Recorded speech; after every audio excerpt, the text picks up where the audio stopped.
Hello, welcome to Why Lean Six Sigma. Today we're going to discuss voice of the customer. Oftentimes we're very disingenuous in trying to imply that we've got some new novel concept by saying that not just your paying customers are customers, but other people are customers as well. Well, that's not really all that novel.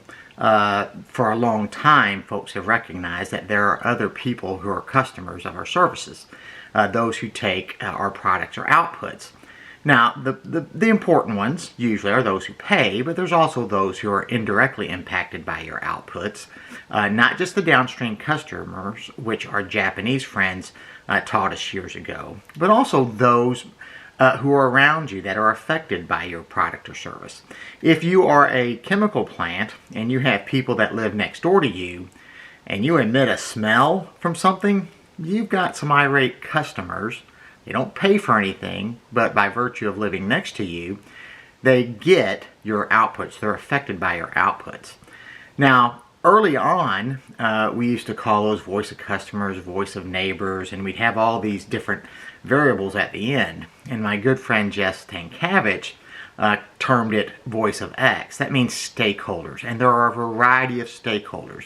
And so one of the things we need to do is identify those who are those stakeholders. And again, it's not just those who pay for the outputs, but it's those who are indirectly impacted by your outputs. So let's look at our project, Driver Improvement, and some of the things, items, neighbors, whatever you want to consider that are impacted by my improving my driver. One might be a thought of, I thought you were trying to lose weight. If you get better at driving, you won't be walking as much. True fact. How will your opponents react when they see you driving the ball miles off the tee? Won't this change your handicap? Well, again, true. How does this affect your teammates? I mean, that they are going to be very happy to play with you, but it's going to affect them as well, as they may be downtrodden because you're driving the ball 60 miles farther than they are. What about your putting? I mean, you can drive the ball well, but isn't the saying true? You drive for show and putt for dough. What about approach shots? What if you can't even get to the green? And then maybe some things even more specific. Well, now you're just going to drive the ball into the water on number 6. Those are all legitimate comments that probably need to be considered. Now, one of the things we do when we're trying to analyze our voice of the customer or stakeholders, we need to prioritize those stakeholders. Again, not all customers, not all voices are equally important, and that makes us very, very nervous. Orwell says in Animal Farm, all animals are equal. Some happen to be more equal than others.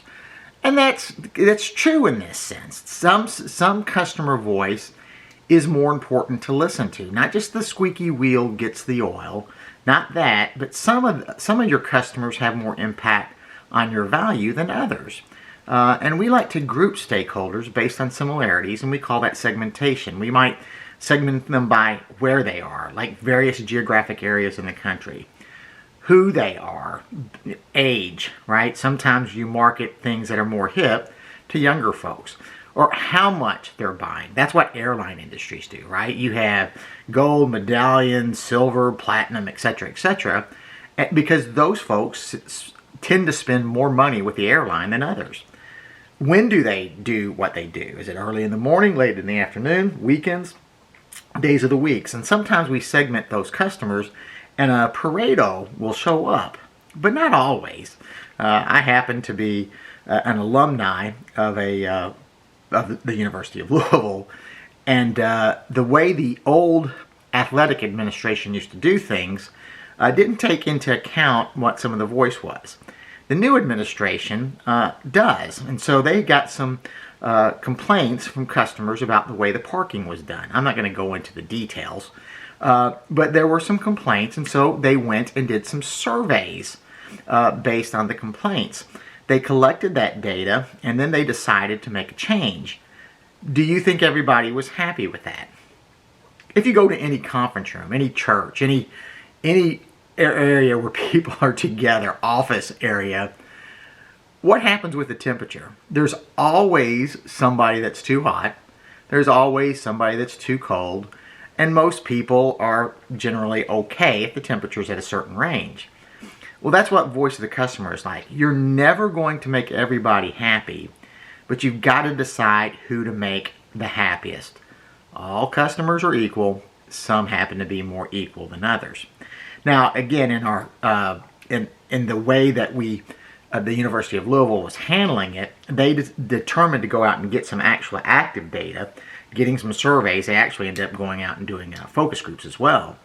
But they had to ask themselves what kind of information did they need to look for when they sent out the surveys.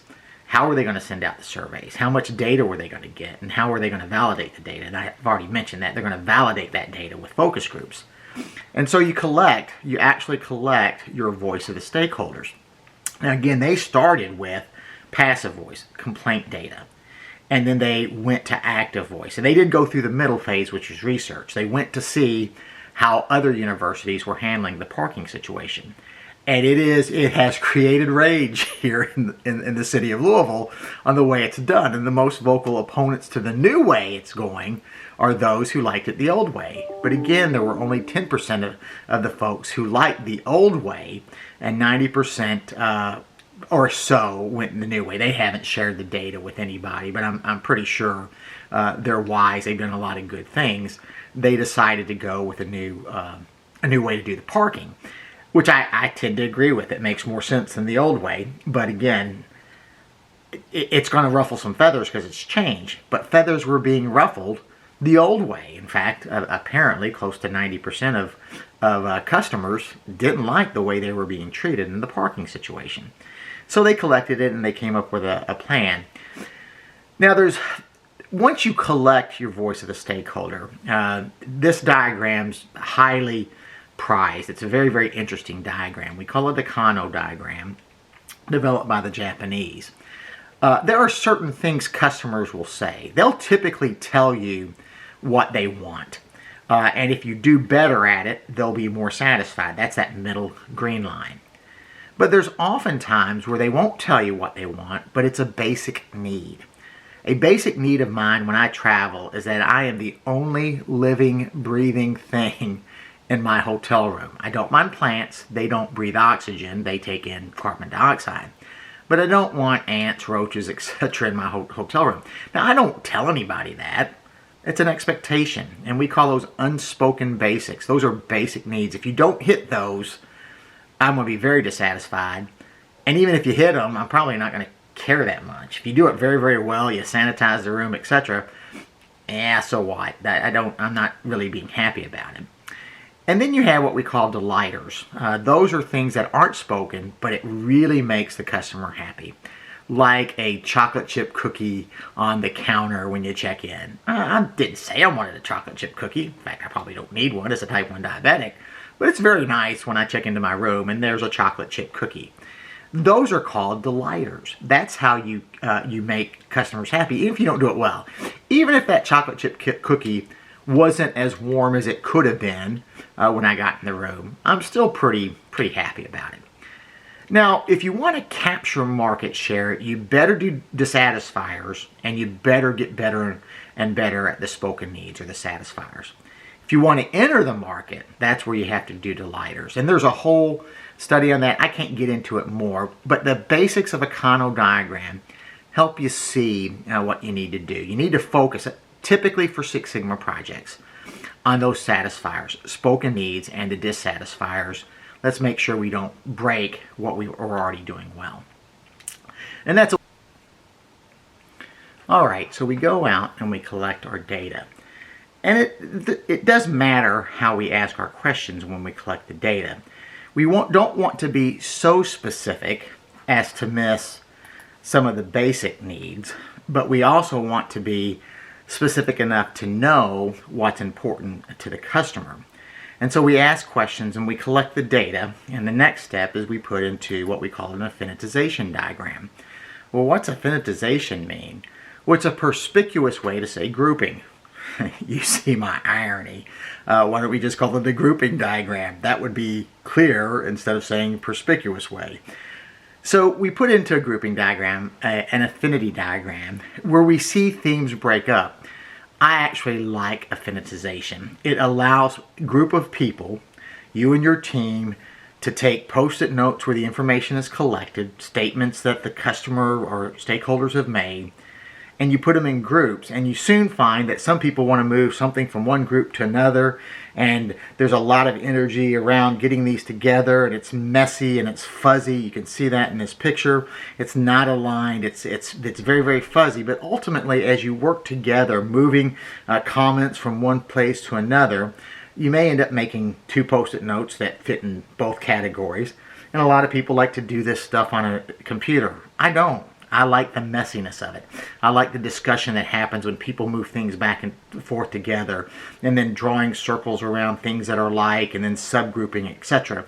That energy involved in that gets your whole team involved in figuring out what is critical to your customer. Then you take these groups and you transfer it into what we call a structure tree. You want to go from fuzzy to more defined. And so you take the major groups, and then you put your subgroups, and then you put your sub-subgroups, and this can go ad infinitum. Well, it shouldn't, but can go on for a while until you get to something that's almost measurable. And then you measure what's important. Would this satisfy customers or not? And you go back to the customers and you ask them, would this meet that need for you? Now again, do you ask every customer or every stakeholder? No, because some stakeholders are more equal than others. And so we typically validate these things by going back and talking to them. That step that the University of Louisville did when they went with a focus group to ask them how particular parking would work. And so let's bring this all back to a project. Remember, we're not just doing this to do it, we're doing it for a project. And if you remember my driver improvement, I'm trying to make money by winning more, and driving's important. Yes, I know, you drive for show, putt for dough, but driving distance was important for me. And so we went out and we addressed the comments. I thought you were trying to lose weight. Well, I am trying to lose weight. That's why this all got started. So what about burning over 500 calories? And that includes warm up and stretching after each round. And so I warm up, I walk my round less now, but as long as I get 500 calories in, I've had a pretty good round of golf.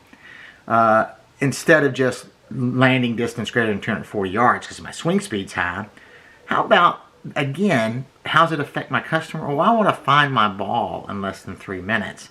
So if I drive it into the rough to the right or to the trees to the left, etc., I need to be able to find my ball in less than 3 minutes. I want my balls to stop 10 yards within the center of the fairway. That's another way to measure that, but that's a little bit more specific. I do still want the ball to go over 200 yards, but I don't want it to go over into the water, so I want to be 10 yards in the center of the fairway. And then I want to use less than 3 balls per round because I don't want to scuff the balls up. I also don't want to lose them. And so talking about that, those seem to be good measures. Now, what am I trying to work on? Am I trying to work on accuracy? No, but I don't want my accuracy to get worse. Am I trying to lose weight? No, but I don't want to not lose weight. So maybe include some exercise if because I'm hitting the ball so well, I'm walking straight lines. But the most important thing I'm working on is that driving distance. That's the most important thing. I don't want to lose the other ones. Lean Six Sigma is about managing risk. Doing projects while managing risk, not just getting to goals. And that's one of the key things we see here, is that voice of stakeholders allows us to do risk management. I'm not going to fix 8 different metrics. I am working on one, but I don't want to lose any of the others. I don't want to rob Peter to pay Paul. I want to improve that various output while not affecting the others. And if I don't put them down on the SIPOC diagram in particular, then stakeholders, when they come and ask me how it's going, are going to ask me those questions over and over, and I've got no answer for them. But if I put them on my SIPOC, I can say we've put that there. We understand that that's important, and so we're going to make sure that we don't make that worse. Now, often stakeholders will say, well, why don't you improve that? And then you say, that's the next project. So I hope this has helped. I know it's been short. There's a lot more to be said about voice of customer. But it is important so that we manage the risk of a project. Next week, we'll move to the measure phase. We'll review the define phase, and we'll move to the measure phase. We'll see you next week. And again, if you like these videos, please subscribe and hit the like button.